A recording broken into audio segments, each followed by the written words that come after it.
Hi friends, इससे पहले वाला जो वीडियो था उसमें मैंने केमिस्ट्री के बारे में अच्छे से बताया है आपको, और इस वीडियो में और भी अच्छे से बताऊंगा। तो चलिए शुरू करते हैं वीडियो को। हाँ, तो रसायन का मतलब समझते हैं। केमिस्ट्री की परिभाषा मैंने आपको दे दी थी उस वीडियो में, जिसने नहीं देखा जा करके पार्ट 1 देख लेना। तो रसायन का मतलब क्या है? रस और आयन, रस प्लस आयन।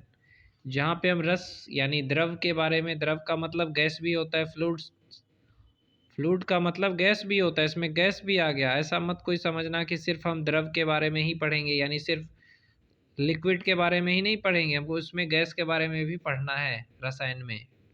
जो द्रव द्रव होता है, एक द्रव्य होता है, तो ये द्रव यानी फ्लूइड्स, फ्लूइड्स में आ जाता है क्या क्या? फ्लूइड्स में आ जाता है जल भी आता है, गैस भी आता है। फ्लूइड्स के बारे में अध्ययन करेंगे। यहाँ पे एक चीज़ याद रखना कि फ्लूइड्स का मतलब गैस भी आता है इसके अंदर, अध्ययन करेंगे। ओके, कोई प्रॉब्लम है किसी को? नहीं है? मैंने पहले वीडियो में बहुत कुछ बता दिया है। इस वीडियो में मैं डायरेक्ट टॉपिक बताऊंगा आपको, जैसे कि पदार्थ क्या है। पदार्थ, इसको अंग्रेजी में कहते हैं मैटर। ये क्या है? ये पदार्थ क्या है? इसका मतलब क्या है? मैटर का मतलब क्या है? वो वाला मैटर नहीं है जो लड़ाई कर लेते हो, वो मैटर नहीं है। ये पदार्थ वाला मैटर है भाई। वह प्रत्येक वस्तु, लिखते जाना मेरे साथ, वह प्रत्येक वस्तु जो स्थान घेरती है, जो स्थान घेरती है, वह प्रत्येक वस्तु जो स्थान घेरती है और जिसका द्रव्यमान होता है, प्रत्येक वस्तु जो स्थान घेरती है और जिसका द्रव्यमान होता है, और जिसे हम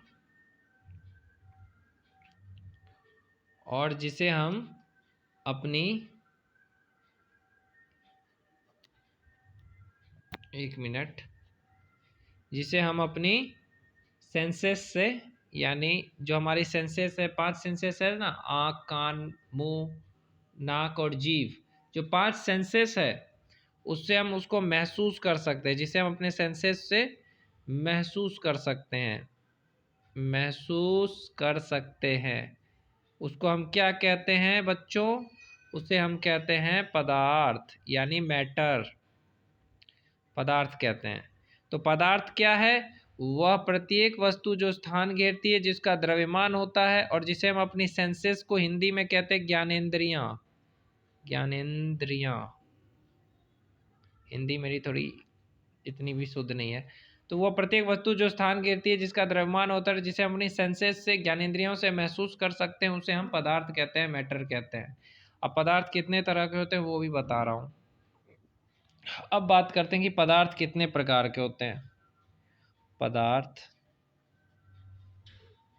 पदार्थ जो है वो 3 अवस्था में पाए जाते हैं। वैसे तो पदार्थ के 5 अवस्था है, लेकिन आपको सिर्फ 3 अवस्था के बारे में ही मैं पढ़ाऊँगा।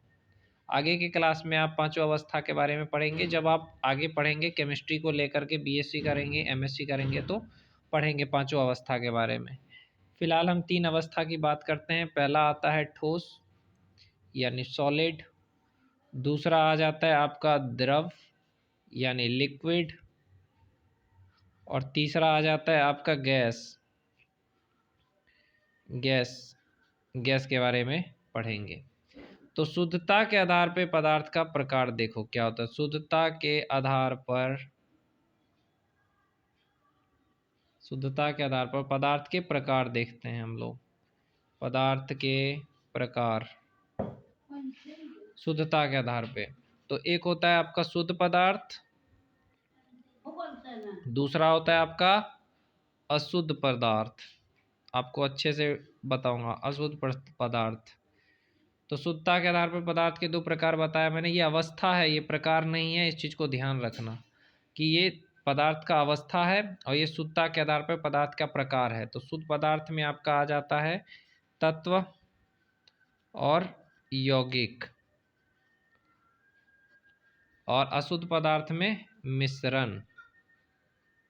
Any doubt? अब देखो, तत्व को इंग्लिश में कहते हैं एलिमेंट, इसको कहते हैं कंपाउंड यौगिक को, और मिश्रण को कहते हैं मिक्सचर। Any doubt?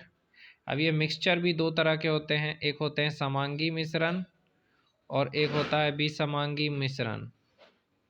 दो तरह के मिश्रण होते हैं। तो जो समांगी मिश्रण है उसको अंग्रेजी में कहते हैं होमोजीनियस, और विसमांगी को कहते हैं हेट्रोजीनियस। इंग्लिश भी बता रहा हूँ ताकि याद रहे, इसको हेट्रोजीनियस, इसको होमोजीनियस। Any doubt? अब देखो, तत्व के बारे में पढ़ रहे थे तो तत्व भी तीन तरह का है। एक आता है धातु जिसको कहते हैं मेटल, एक होता है अधातु, और एक होता है उपधातु। इसको नॉन मेटल, और इसको क्या कहते हैं मेटोलोइड्स। इसके बारे में आगे के चैप्टर में पढ़ेंगे।